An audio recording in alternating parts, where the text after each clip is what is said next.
JJP युवा इकाई के प्रदेश अध्यक्ष दिग्विजय सिंह चौटाला जी हमारे साथ हैं, उनसे बात करेंगे। लगातार दौरे किए जा रहे हैं, आज भी भिवानी हल्के के कई गांवों का दौरा उनके द्वारा किया गया था। आखिर किस तरह की रणनीति है, उनसे बात करेंगे। दिग्विजय जी, लगातार ताबड़तोड़ दौरे सुबह से जो है जारी थे, किस तरह की स्ट्रेटेजी? हम तो जंगला साहब दोनों पे ही रहते हैं।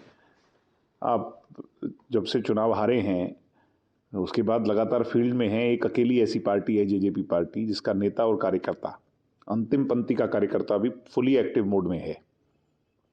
जो एक वैक्यूम, बहुत बड़ा वैक्यूम पैदा हुआ है विपक्ष का। 37 सीट वाली कांग्रेस भी चुप बैठी है और 2 सीट वाली इनेलो भी चुप बैठी है। तो विपक्ष की भूमिका कौन निभाएगा? नैतिक दायित्व है जेजेपी पार्टी का, जिसको जेजेपी निभा रही है, लोगों के बीच में जा रही है। हमने 7 दिसंबर की रैली कर ये दिखा दिया कि जेजेपी के साथ सिरों की गिनती कितनी है। जो लोग हमें कम आंकते थे उनके मुंह पर वो तमाचा था।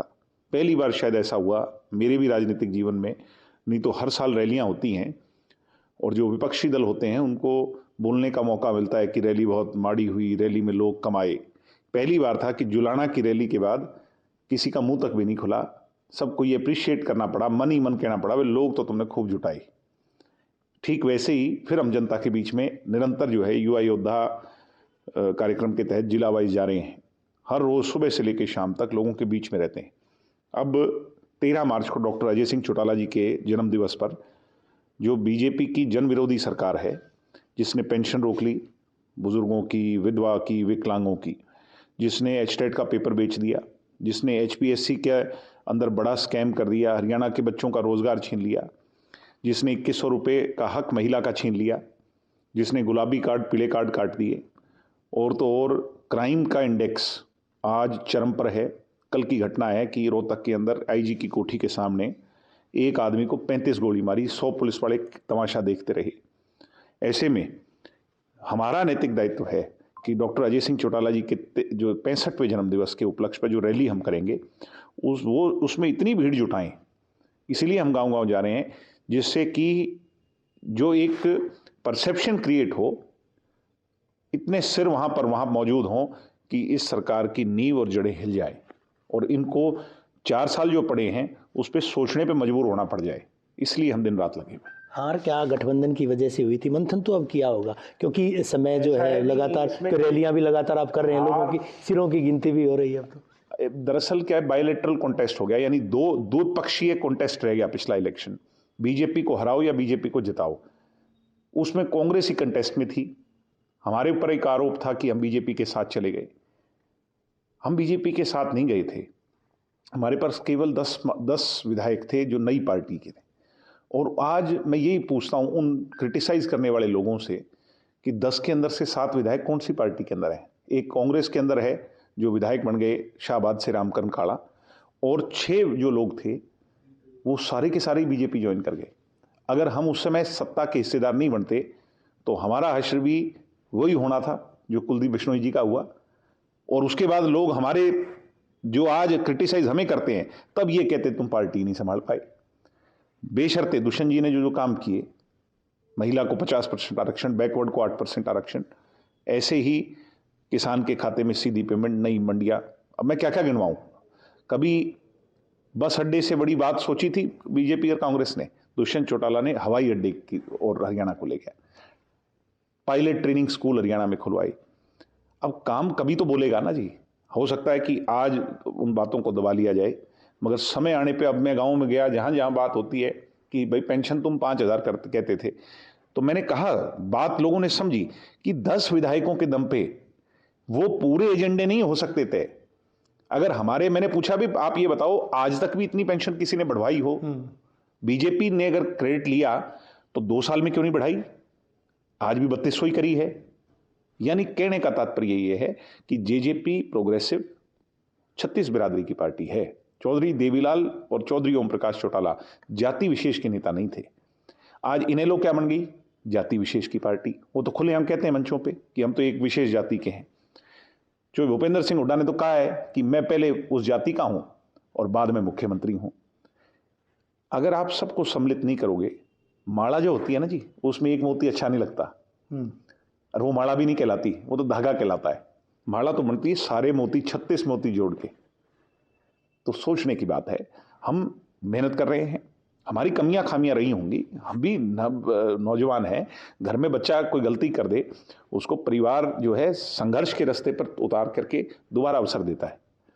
हमें अभी सीख दी है जनता ने कि बीजेपी के साथ जाना शायद गलत फैसला हो सकता है।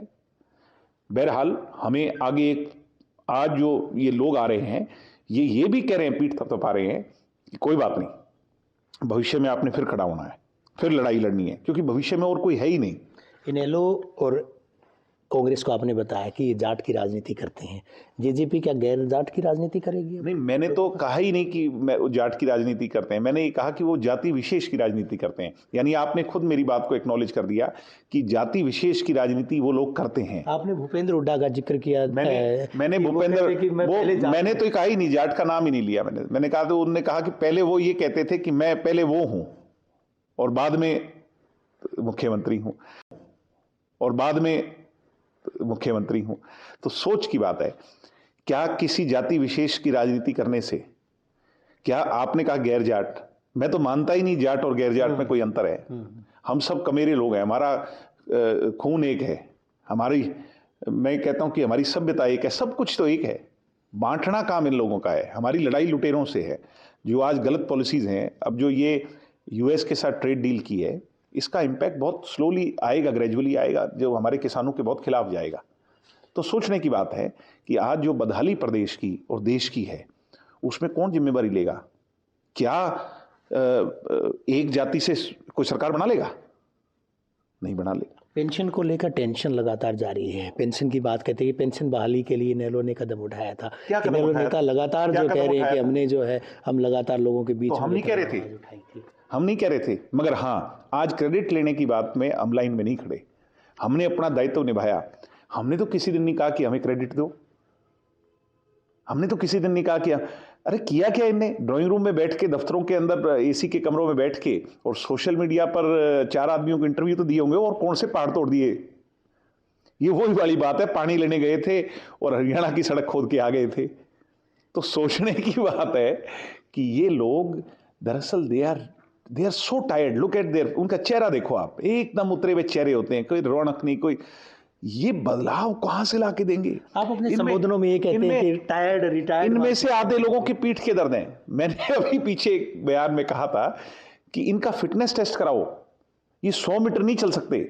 जो 100 मीटर नहीं चल सकता, वो प्रदेश की यथास्थिति और व्यवस्था को कैसे बदलेगा? प्रदेश को यूथफुल लीडर चाहिए, क्रांतिकारी सोच का नेता चाहिए, जो सड़कों पर संघर्ष करे। अगर जेलें काटनी पड़े प्रदेश के लिए, तो जेलें काटने के लिए। ये लोग तो किसी के बैठने चले जाएं तो कुर्सी पे बैठते हैं। ये कहीं ना कहीं आपको लगता है कि जिस तरह से बयानबाजी और भी आई है कि कह रहे हैं कि विधायक जो है उनकी पेंशन बढ़ाना बेमानी था, जो आम आदमी है, जो बुजुर्ग हैं, उनकी विधायकों की पेंशन की बात कहां से आ गई? बात पेंशन की बुजुर्गों की है कि वो छोड़ दे, विधायकों की पेंशन काट दी जाए और वो कम कर दी जाए। क्यों? किसी की भी नहीं कटनी चाहिए। विधायक ने भी, आपको पता है कि राजनीति के अंदर सिर्फ एक ही जरिया है विधायक के पास, या तो उसकी तनख्वाह या उसकी पेंशन। उसको उसकी पेंशन मिलनी चाहिए, और बुजुर्गों को उनकी पूरी पेंशन मिलनी चाहिए, बल्कि बाकायदा बुजुर्गों की पेंशन 5 से 6 हज़ार होनी चाहिए। हम काटना और तोड़ना बहुत आसान है, इनका लेके इनको देना बहुत आसान है। ये क्यों नहीं सरकार इंश्योर कर पा रही कि सबको उनका हक मिले? जो पारिवारिक गतिरोध था दिग्विजय जी, आपको नहीं लगता उसका नुकसान राजनीति में हुआ दोनों पार्टियों का? जिस तरह से चाहे जेजेपी की बात करें, इनेलो की, क्या गतिरोध? पार्टी का तो 2018 से बाइफिकेशन हो गया।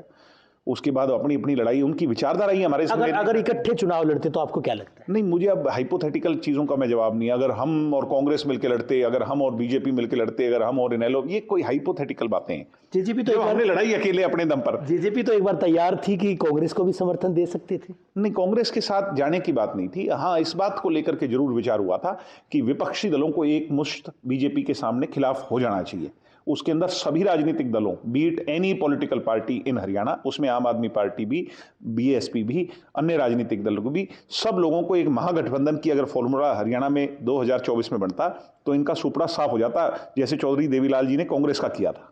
अभी आपकी मुलाकात हुई थी चंद्रशेखर आजाद से भी, इसके अलावा मुलायम सिंह के बेटे जी भी आपकी मुलाकात हुई थी। क्या मायने निकाले जाएं? क्या रैली में उनको बुलाया जाएगा? देखिए, देश के आज तीसरे सबसे बड़े नेता जिनके पास 45 लोकसभा और राज्यसभा सांसदों की ताकत है, जिनके पास 125 से ज़्यादा विधायकों की ताकत है, अनेकों एमएलसी हैं, यानी हरियाणा में तो 90 एमएलए और 10 एमपी होते हैं। उस अकेली शख्सियत की आज वो देश का तीसरा सबसे बड़ा नेता है, कांग्रेस के बाद तीसरे नंबर पर वो सबसे बड़ा नेता है। उनसे हमारे विचार जो है, राजनीतिक विचार मेल खाते हैं। चौधरी देवीलाल जी की क्लास से आदरणीय मुलायम सिंह यादव जी ने राजनीतिक पाठ पढ़ करके और देश की राजनीति में बहुत बड़ी क्रांति लाई। आज जो डिफेंस के अंदर जो सोल्जर्स को, एक्स सोल्जर्स को जो सम्मान मिलता है, उसमें बहुत बड़ा योगदान इस परिवार का रहा है। और Akhilesh Yadav, there is no doubt, मैं मानता हूं कि विपक्ष में सबसे विजनरी नेता है, जो बहुत लंबी दूरगामी जिसकी सोच है। उनसे मिलना एक अनुभव, एक्सपीरियंस, और आप ऐसे आदमी से जब मिलते हो, उन्होंने एक बात कही कि पहली लड़ाई आप अपने आप से जीतो। आप घर से जब निकलो तो ये सोच करके निकलो कि आप जीत करके आओगे। तो मुझे बहुत अच्छा लगा उनकी हर एक बात में जो रस है, जो सार है, वो हमने अपने जीवन में उतारना है।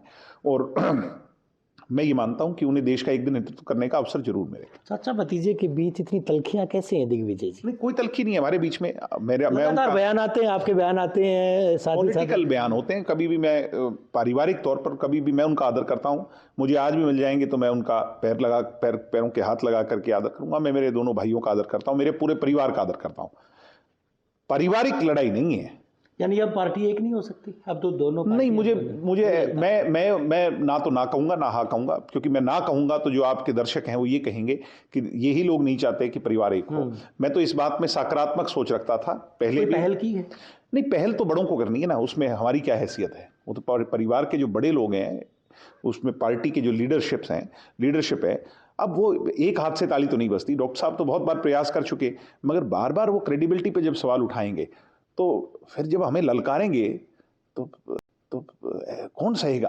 13 तारीख की रैली कह रहे थे कि हमारी रैली में लोग ही नहीं आएंगे जी, तो उनको तो फिर मुझे लगता है कि आंखों में ऐसी झपक लगी कि उसके बाद बोल ही नहीं पाए बेचारे। तो अब उनको दर्द नहीं होना चाहिए उनको। अब मैं ये चाहता हूं कि वो उस पार्टी के अंदर भी यूथफुल चीजें सामने आए। आप देखो एक बार स्टेज पर सारे के सारे मुंह लटका करके बैठे हैं, किसी में कोई जोश ही नहीं है, किसी में कोई नई बात ही नहीं है। वो 1970 से बात शुरू करते हैं और 90 पर लाके खत्म कर देते हैं। आज का यूथ जो है वो क्रांतिकारी सोशल मीडिया के जमाने का यूथ है। 60% आबादी के लिए आपके मन में क्या है? किसी के पास कोई बात ही नहीं है। रैली पर रैली, अब 13 तारीख को एक तरह से रैली है, उसके बाद और क्या स्ट्रेटेजी रहेगी? 13 तारीख को कौन बड़े नेता? 13 तारीख को बड़े नेता आएंगे कई देश के, वो 1 तारीख के बाद हम आपसे बात करेंगे। उसके बाद की क्या स्ट्रेटेजी रहेगी? उसके बाद कुछ समय विश्राम साथियों के साथ, और हरियाणा प्रदेश के जो मुद्दे हैं उन पर चिंतन। 20-25 दिन के बाद जो महीना मार्च का समाप्त हो जाएगा तो मैं अपनी युवा इकाई के साथ पूरे प्रदेश भर के भ्रमण पे फिर निकल जाऊंगा। और दिसंबर की रैली से पहले मैं पूरे प्रदेश के लगभग ज़्यादातर गांवों को कवर कर लूंगा और गांव में जाकर के लोगों से चाय पर मुलाकात करूंगा, चर्चा करूंगा। कहीं भाषण देने का मौका मिलेगा तो बात करेंगे। ग्रामीण अंचल में बसे लोगों का दिल जीतेंगे और उन्हें पार्टी की मुख्यधारा से जोड़ेंगे। सांगठनिक मजबूती की तरफ कदम है या फिर कहीं न कहीं सरकार बनाने की तरफ? या डॉक्टर अजय सिंह चौटाला जी ने एक बात बहुत बड़ी कही थी। हमारे एक विधायक होते थे देवेंद्र बबली, तो उन्होंने कहा कि जो है ना सरकार से संगठन चलते हैं। तो डॉक्टर साहब ने कहा नहीं, इस गलतफहमी, इस मुगालते को निकाल दो। संगठन से सरकारें बनती हैं। संगठन आज हमारा ग्रास रूट, मेरी युवा इकाई के अंदर आज प्रैक्टिकली जो है वो 550-600 कार्यकर्ता हैं, जिनको मैं बाय फेस बाय नेम, जो बिल्कुल मेरी सिर्फ ये एक विंग है, पार्टी की ऐसी 7-8 विंग हैं।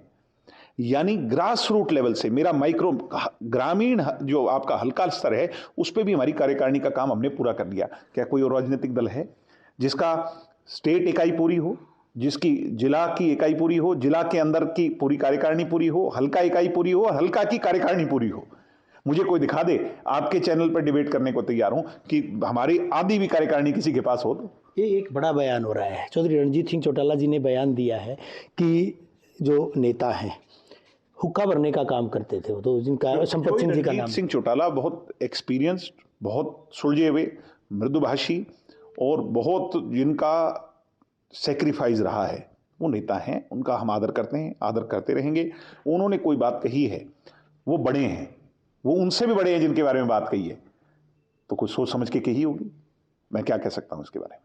अभी आपने एक बयान और दिया था, आपके बयान काफ़ी चर्चित है इन दिनों दिग्विजय जी, कि मुगालते में है कि अगर देश भी गुलाम होता अगर इनेलो नहीं होती, तो कोई इस तरह का बयान भी है? नहीं, मैंने ये कहा कि ये लोग ड्राइंग रूम में बैठकर ये सोचते हैं कि देश यही चला रहे हैं, अगर ये नहीं होते तो शायद देश गुलाम हो जाता। मैं तो इसलिए ये बात कह रहा हूं, फील्ड में कहां हो आप? फील्ड में तो कहीं हो नहीं, बात ही बात है, हवा हवाई बात है। हमने युवा योद्धा शुरू किए तो देखो देख बेचारों ने प्रोग्राम करने शुरू कर दिए, वो प्रोग्राम फेल हो गए।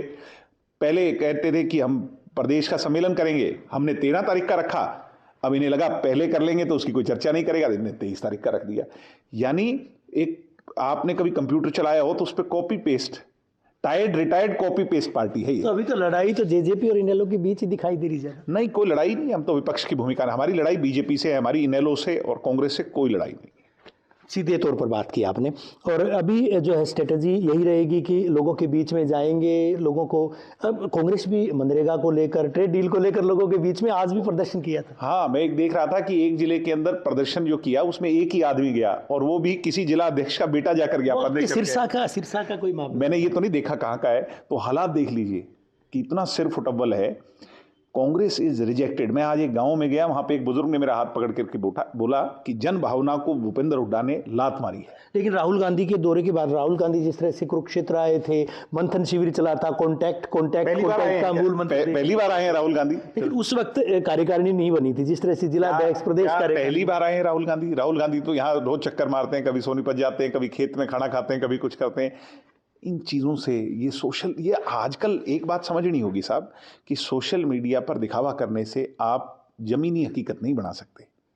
तो लड़ाई जेजेपी वर्सेस बीजेपी रहेगी, जो कि गठबंधन की भागीदार थी दोनों पार्टी। नहीं, तो गठबंधन तो किसका किसके साथ नहीं रहा, और गठबंधन हम जनता के लिए। मैंने क्या कहा कि हमारे पास 10 विधायक थे, 3 हमारे आज भी घर में हैं, और जो बचे हुए 7 थे वो हैं कहाँ? सारे बीजेपी में तो हैं। अगर हम बीजेपी में उस समय शामिल, उसके साथ अलायंस नहीं करते तो वो यूं क्यों चले जाते? तो लोग हमें ये कर्ज करते, ये कहते कि तुम अपनी पार्टी नहीं संभाल पाए, तुम प्रदेश का संभालोगे। हमने अपनी पार्टी भी संभाली, हमने प्रदेश भी संभाला, और आज हम विपक्ष की भूमिका भी हम ही संभाल रहे हैं। और आप तो इस बात को खुद ही अप्रिशिएट कर रहे हो अपनी बात में कि दिग्विजय जी आप लोग इतने एक्टिव हो। तो क्या हमारा एक्टिव होना, विपक्ष का एक्टिव होना, गांव में जाकर बुजुर्ग जो हमें शाबाशी देते हैं, नौजवान हमारा हौसला बढ़ाते हैं, माताएं बहनें प्यार देती हैं, ये इस बात का संकेत नहीं है कि we are doing a good job? शुक्रिया हमसे बात करने के लिए। इंडिया न्यूज़ हरियाणा से बात कर रहे थे फायर ब्रांड नेता दिग्विजय सिंह चौटाला। साथ ही साथ उनका कहना है कि हरियाणा में विपक्ष के तौर पर जेजेपी भूमिका निभा रही है। वहीं उनका ये भी कहना है कि 13 तारीख को बड़ी रैली आयोजित की जाएगी, उसके बाद पूरे प्रदेश का उनके द्वारा दौरा किया जाएगा और दिसंबर में एक और मेगा रैली की जाएगी। हालांकि 13 मार्च की चौधरी अजय सिंह चौटाला के जन्मदिन पर जो रैली आयोजित की जाएगी उसमें भी कई बड़े सारे नेता शिरकत करेंगे, ऐसा उनका दावा है। वीडियो जर्नलिस्ट सुमित अवस्थी के साथ रवि जांगड़ा, इंडिया न्यूज़ हरियाणा।